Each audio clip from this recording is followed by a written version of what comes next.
Se vocês abrissem a Bíblia, então se vocês perguntassem para Deus assim, ou essa deve ser uma atitude de que você, primeiro domingo do ano de 2022, você poderia perguntar para Deus: o que o Senhor espera de mim?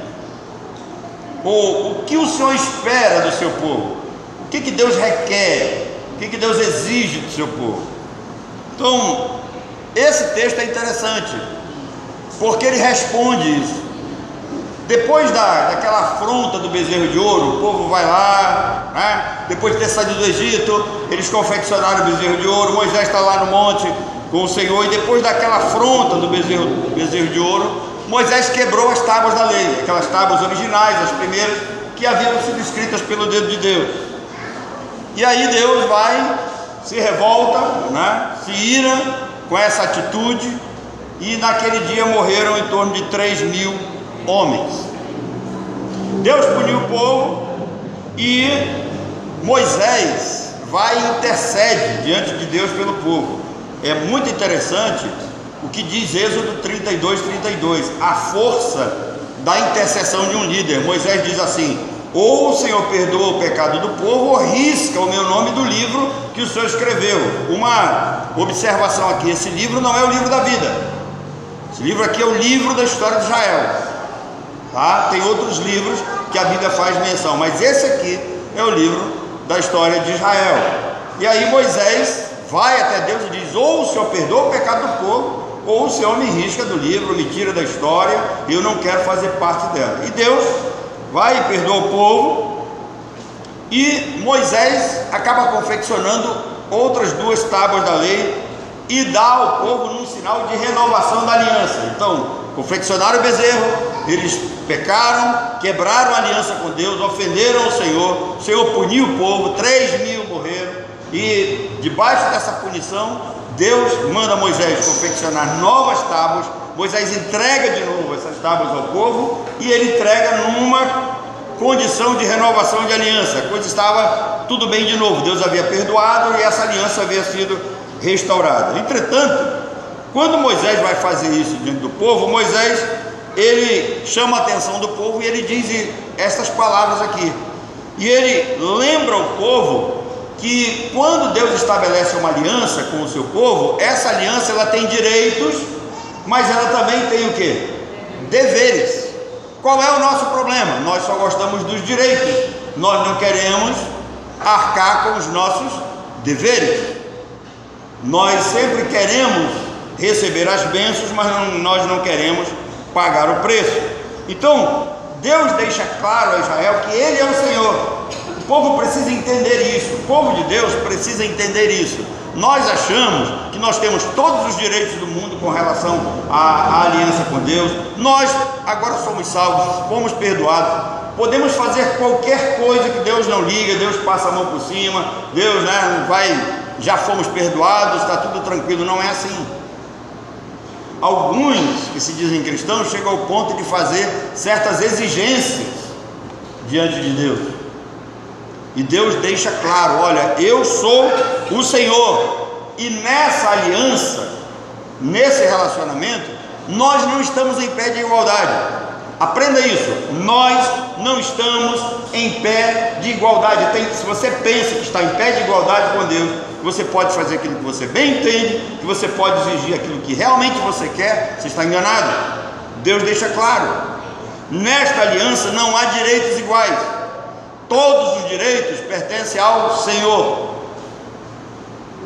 Ele é o Senhor, e Ele exige submissão, exige obediência, Ele exige temor, Ele exige que se sirva-se a Ele com todo amor, empenho, coração, entendimento. E aqui Moisés mostrou ao povo que Deus cumpriu a promessa de estar presente no meio do povo. O povo não estava sozinho, eles pensavam que estavam sós, que Deus estava tão distante. Irmãos, eu gosto muito da oração do Pai Nosso, mas muita gente não tem consciência dessa oração. Quando o cara diz assim: Pai Nosso que estás aonde? No céu. Então ele acha que Deus está lá no céu, distante, que Deus não está presente, que Deus não se faz presente na vida do seu povo, que Deus não liga para o que o seu povo está fazendo. e que esse povo está aí largado. Não, Ele é o Pai nosso que está nos céus, porque dos céus Ele dirige tudo, Ele vê tudo, Ele controla tudo, Ele é o Senhor. Então Moisés lembra isso: olha, Deus cumpriu a promessa de estar presente no meio de vocês. Antes, a presença de Deus não era visível. Aí Deus mandou trazer ofertas. Nós vimos isso aqui há 2 domingos atrás. O povo construiu o tabernáculo. O tabernáculo é a tenda da congregação, é o templo móvel da qual Deus se faria presente no meio do povo. Então Deus cumpriu a promessa, Deus estava ali, Deus estava presente. E quando o povo peca, Deus pune, porque Ele está presente. Então Moisés lembra o povo disso. Mas qual a primeira exigência que Deus faz para o seu povo, que Deus faz para nós, que o texto responde? Primeira coisa, Deus exige temor. Você teme a Deus? Em outra, uma palavra assim, muito para o nosso vocabulário, você tem medo de Deus? Irmãos, temer significa respeito, significa reverência, significa medo. Tem gente que tenta mudar essa palavra. Não, Deus não coloca medo em ninguém. Coloca, irmão. Essa palavra aqui no hebraico significa tudo isso: respeito, reverência e medo. Sabe por quê? Se você não teme, você não respeita. Nós só respeitamos aquilo que nós tememos, e nós aprendemos isso desde cedo em casa, desde muito cedo. Quem tem papai, quem tem mamãe séria, sabe que não pode fazer coisas erradas, porque senão fica de castigo na tua época, porque na nossa época era peia, tu sabe disso, tá? E é peia mesmo. Quando você lê lá Salomão dizendo usa vara, não é essa varinha fininha que vocês pegam de galo de cuia assado, não, tá? É um porrete, é para dar uma pancada no moleque, para ele sentir realmente. Irmãos, se você corrigir direito o seu filho, você não precisa dar nele todas as vezes que ele faz alguma coisa errada, não. Dê uma pisa bem dada para o cara lembrar para o resto da vida. Só basta uma, tá? Uma vez eu estava falando sobre mentira no meio da igreja, e alguém disse assim, eu estava falando sobre Ananias e Safira. Aí alguém disse assim: pastor, se Deus fosse matar os mentirosos dentro da igreja, não sobrava um. Eu digo: não, meu irmão, no dia que Deus matasse um e que vocês vissem aqui um cair aqui durinho por mentir, eu duvido que você ia mentir no domingo seguinte. Eu duvido. Basta um. Então, se você não teme, você não respeita. E se alguém tem alguma dúvida se isso é questão de temor, se você abrir a sua Bíblia em Êxodo, no capítulo 19, no verso 4, Deus diz assim para o povo: vocês devem lembrar do que eu fiz para Israel, para os soldados egípcios. Não esqueçam o que eu fiz com os egípcios. O que Deus fez com os egípcios? Abençoou os egípcios? Não, matou. Não esqueçam, lembrem-se disso. Por que Deus lembra isso? É para temer, é para ter medo. Lembram o que eu fiz com os egípcios? Aí vem uma série de ensinamentos que nós aprendemos lá, né? Que o temor do Senhor é o quê? É o princípio do saber. Então esse conhecimento de Deus está ligado também ao amor e à gratidão a Ele. Se eu respeito, se eu o reverencio, se eu tenho temor, eu também o amo. Com Deus não se brinca. Agora, isso gera um problema. Como entender amar e temer ao mesmo tempo? Como é que os seres humanos vão ter essa concepção de entender que eu amo e eu tenho medo ao mesmo tempo? Essa dificuldade acontece porque o medo, quando se usa a palavra temor, nem sempre quando se fala temor as pessoas entendem como medo. O temor parece ser aquele teimosinho assim que a gente, né? Teimosinho leva a teimosia, mas aqui deve ser teimosão. O negócio aqui é sério, Deus não brinca. Então a Bíblia diz que não basta você apenas amar a Deus, você tem que obedecer, você tem que temer, assim como não basta, né, temer sem amar. Uma coisa está ligada à outra. O Senhor Jesus Cristo disse em Mateus no capítulo 10 que nós devemos temer não só os homens, nós não devemos temer os homens, porque os homens, eles podem matar o nosso corpo, mas eles não fazem nada com a nossa alma. Jesus diz que nós devemos temer a Deus, porque ele pode matar tanto o corpo e ainda jogar a alma onde? No inferno. Então, com ele não se brinca, tá? Nós precisamos entender que Deus castiga todo filho a quem ele ama. Salomão diz assim: aquele que ama cedo disciplina.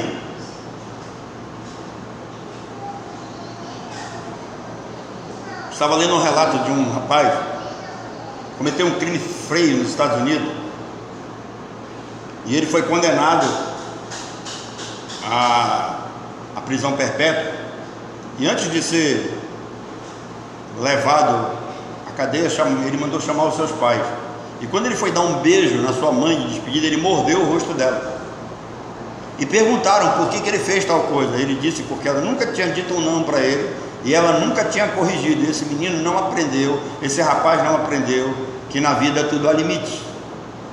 Ele não aprendeu a temer pai. Se você não aprende a temer seu pai, sua mãe, você não vai temer as autoridades, não vai temer ninguém sobre você. Então aquele que ama cedo o quê? Disciplina. Já que o temor a Deus é o único fundamento para o verdadeiro conhecimento, nós temos que buscar esse temor. Isso deve ser praticado por nós, fazer uma avaliação do que nós estamos fazendo de errado e ter a consciência de que com Deus não se brinca e com Deus não se zomba. Então, o que Deus requer de nós em primeiro lugar nesse ano que se inicia? Nós fizemos essa pergunta para ele: Senhor, o que o Senhor espera de mim? Ele responde: que você me tema, que você me leve a sério, que você não brinque comigo. É a primeira coisa, tá? Em segundo lugar, o texto diz que Deus requer que o seu povo ande nos seus caminhos. Agora, o que significa andar nos caminhos do Senhor? Significa percorrer um caminho, significa agir, significa viver de acordo com os mandamentos e com os preceitos de Deus. É isso que significa andar nos caminhos do Senhor. Andar naquilo que Ele ensinou, andar naquilo que Ele deixou, andar de acordo com a sua palavra. A psicologia diz que todos nós aprendemos por imitação. Eu já falei isso aqui para vocês e é bom lembrar. Todos nós aprendemos por imitação, do andar ao falar. Isso é errado? Não. O problema é o modelo da qual nós estamos o quê? Seguindo. Que se for um modelo errado, nós vamos praticar também coisas erradas. Nós vamos seguir aquilo que é errado e vamos também, consequentemente, praticar aquilo que é errado. Então, todos nós temos alguém como referência. Qual deve ser o ponto de referência do crente? O escritor da carta aos Hebreus, ele diz assim: olhando firmemente para o autor e consumador da fé. Ele deve ser o nosso ponto de referência. Olhar para ele, entender quem ele é, fazer o que ele nos disse, seguir os seus passos. Uma palavra hebraica, talmidim. O que é o talmidim? É o discípulo que caminha nos passos do seu Senhor. Então, eu sei que não é bom andar sozinho. Não sei se você gosta de andar sozinho. Eu não gosto de andar sozinho, mas também não gosto de andar com muita gente. Mas não é bom andar sozinho. Por isso a maioria procura uma companhia, alguém que seja mais próximo, para caminhar, compartilhar, né, algumas coisas, sonhos, projetos, alguns problemas. Então, todos nós desejamos compartilhar pelo menos parte da nossa vida com alguém. Isso é uma necessidade do ser humano. O problema é que hoje, né, eu já falei aqui para vocês, as pessoas têm dificuldade de ouvir. Quando você vai contar um problema para uma pessoa, diz: o meu é pior. Aí começa a contar o dele, então fica difícil o diálogo. Mas todos nós desejamos ter um amigo íntimo com o qual se compartilha todas as coisas, com o que temos em termos de compartilhamento daquilo que nem sempre nós guardamos só para nós mesmos. Existem coisas que nós guardamos só para nós, mas tem coisas que dá para dividir, que dá para compartilhar, e nós fazemos isso com pessoas próximas a nós. Aí tem uma pergunta: com quem que você tem andado? Quais os critérios que você tem para escolher uma pessoa por amigo, para ser seu amigo, para desenvolver amizade? O que nos move quando nós buscamos parceiros para andarem conosco nessas estradas da vida, né? Enoque, ele andou com Deus, vocês lembram? Enoque teve necessidade de andar com Deus. Às vezes as pessoas pensam que o Enoque era tão perfeito que por isso que ele andou com Deus. Não, querido, ele andou com Deus para ser perfeito. Ele não era perfeito e aí por isso andou com Deus. Ele precisou andar com Deus para atingir um estado em que Deus acabou o retirando daquilo. Se você acha que ele era um homem certinho, corretíssimo, por que ele precisou andar com Deus? Ele era um homem eticamente organizado, um homem de moral ilibada, um homem sério, mas ele precisava conhecer Deus muito mais próximo. Por isso Deus faz com que Enoque ande com ele, por isso que ele andou com Deus. E andar com Deus, irmão, significa ser justo, ser íntegro, significa praticar a justiça, procurar viver em integridade, significa não aceitar suborno, não praticar corrupção. Está difícil hoje no país, né? Mas pelo menos nós temos um governo que está dando exemplo. É interessante, nós temos um homem no governo brasileiro que ele não é crente, todo mundo sabe disso, não é crente, ele é um católico, fala isso abertamente, mas é um homem sério. Até hoje, né, tem dentro do próprio Supremo Tribunal Federal, até hoje não acharam do que acusar esse sujeito. Então é possível ser um homem sério, íntegro, mesmo não seja crente, não sendo crente. E se o ímpio ele pode demonstrar essas atitudes, por que nós não? Nós temos o dever de apresentar isso, de não aceitar a corrupção, de não viver a adulteração, né? Não aceitar suborno. Então Paulo exorta aos crentes para que eles sejam irrepreensíveis, que eles sejam sinceros, honestos, filhos de Deus, inculpáveis, vivendo nesse mundo, no meio de uma geração pervertida e corrupta. Não é fácil viver nos nossos dias. Aonde você chega, tem pessoas querendo subornar, corromper, convidar você para participar de alguma coisa errada, ilícita. Não é fácil. Agora, qual é a segunda coisa que Deus espera de nós, que Deus requer de nós? Que andemos nos seus caminhos. Então, primeira coisa, temer ao Senhor. Segunda coisa, andar nos seus caminhos. Terceiro lugar que Deus espera do seu povo é que o seu povo o ame e o sirva de coração. Irmãos, por que algumas pessoas têm dificuldade de amar a Deus? Porque ainda não entenderam o tamanho da graça. No dia que você entender, no dia que o ser humano entender que você estava num lamaçal, morto em delitos e pecados, que você não podia sair de lá sozinho, e foi preciso Deus ir até você, resgatar você. No dia que você entender que o homem natural nasce escravo de Satanás, e se Deus não libertar do império das trevas e não transportar para o reino do Filho amado, o ser humano vai morrer lá. Então, quando a gente não entende, quando a gente acha que nós somos bons demais e que Deus fez um favorzinho para nós não vamos amar a Deus. Mas no dia que nós entendermos que o preço pago pelo resgate de nossas vidas foi altíssimo, aí a gente se consagra, se dedica, se coloca diante dele para fazer a sua obra. Nós o amamos de verdade. Precisa isso ficar bem entendido. Você já entendeu agora o que significa realmente essa expressão? Pense quantas coisas pode ser alvo do nosso amor nessa vida. Gente que ama mulher, marido, filho, casa, carro, tantas outras coisas, mas não ama Deus. Todas essas coisas estão na frente de Deus. É triste ver isso.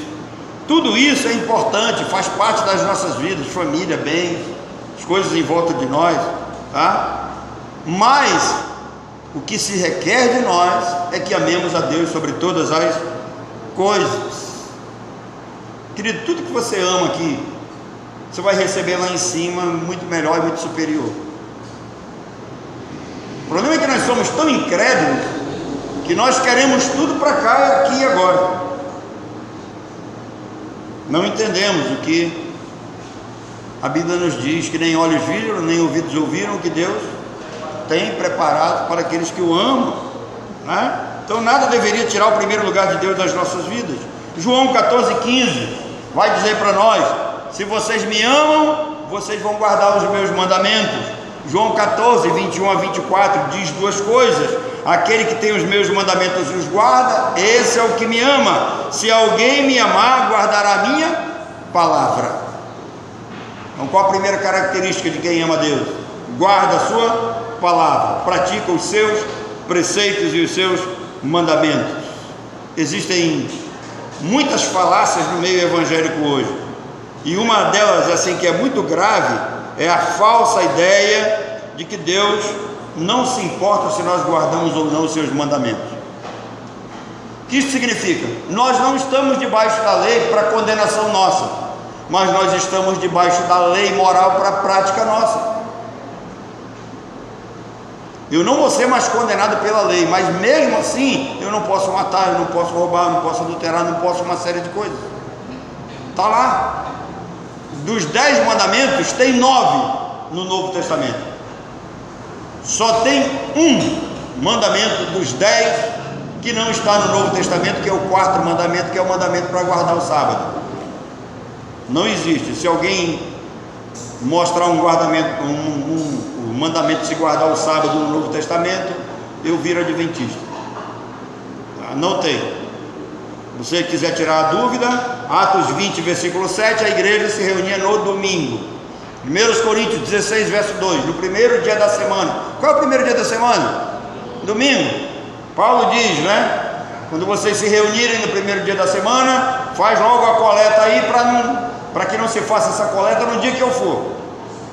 Muito bem. Quando é que Paulo se reunia nos sábados? Com quem? Na sinagoga, com os judeus. Então, durante o sábado se reunia com os judeus na sinagoga, durante o domingo se reunia com os crentes. A Bíblia é clara: não existe no Novo Testamento nenhum mandamento para se guardar o sábado. Isso é para judeu, Êxodo 31. Tá? E interessante que eu estava numa live com um rabino e ele estava falando isso, que os ocidentais, né, querem tomar esse mandamento que é dado para o povo de Israel para eles. Isso é falta de maturidade, é falta de conhecimento bíblico. Então, nós precisamos ter em mente essa palavra de Deus, guardar. Lembra do que o salmista disse? Na sua lei medita o quê? Dia e noite. Agora, observem o que foi que Deus disse em Deuteronômio 10:15, no texto que nós lemos: o Senhor se afeiçoou de seus pais. Sabe o que significa isso? Deus amou aos seus pais. Deus amou Abraão, Isaque e Jacó e prometeu amar todos os seus descendentes, que é o povo de Israel em geral. Vocês sabem por que nós somos salvos? Porque Deus nos amou primeiro. Ele fez tudo primeiro. Sabem por que nós hoje vivemos para a glória de Deus? Porque Ele nos criou para a sua própria glória. Não pensemos que foi o contrário, foi Deus que nos amou e Ele tomou a iniciativa. Agora entenda uma coisa: nenhum de nós, pais, pensamos em ter filhos esperando que eles vão nos amar. Nós tivemos filho para amarmos a eles. Entenderam isso? Eu tive o meu filho para amá-lo, eu tive a minha filha para amá-lo. Quando eles nascem, eu não sei nem se na cabeça deles não tem como eles entender que eles já me amam. Eles vão ganhar essa relação durante o tempo, eles vão começar a descobrir. Vai saber quem é aquela que dá o peito, vai saber qual é aquele que pega no colo, aquele que ama, aquele que abraça com calor e com carinho. Isso é uma relação a ser aprendida. Mas no momento que ele nasce, você já ama seu filho, mesmo que ele caiba na palma da sua mão, né? Como eu vi um amigo que postou um dia, o filho dele cabendo praticamente na palma da mão dele, e independente do tamanho, ele já o amava. Então nenhum de nós, tem filho para que ele nos ame. Nós temos filho para amarmos ele. E o que foi que Deus disse para Jeremias? Jeremias 31:3: com amor eterno eu te amei, por isso com benignidade eu te atraí.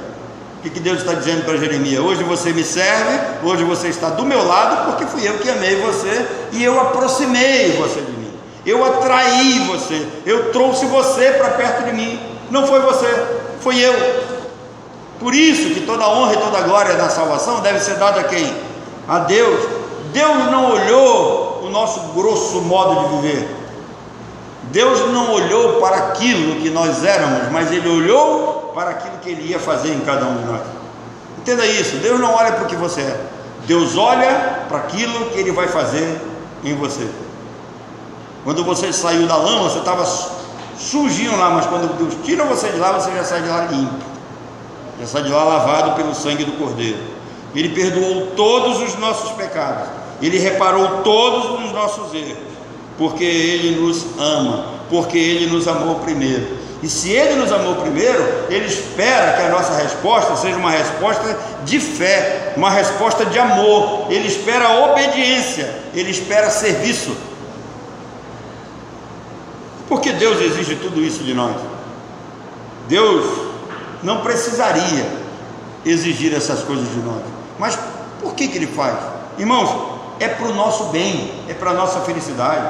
Deus exige que você tema Ele, Deus exige que você o ame, Deus exige que você o obedeça, Deus exige que você guarde a sua palavra, Deus exige serviço para o seu bem, não é para Ele.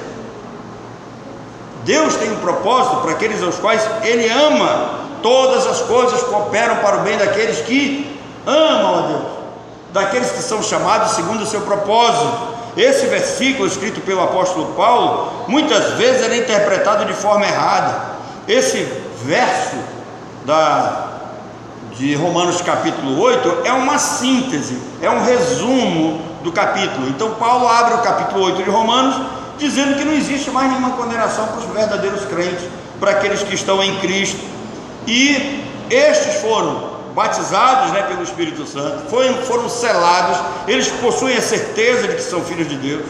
Como filhos, eles também são herdeiros, são amados e seremos ressuscitados em glória com Cristo.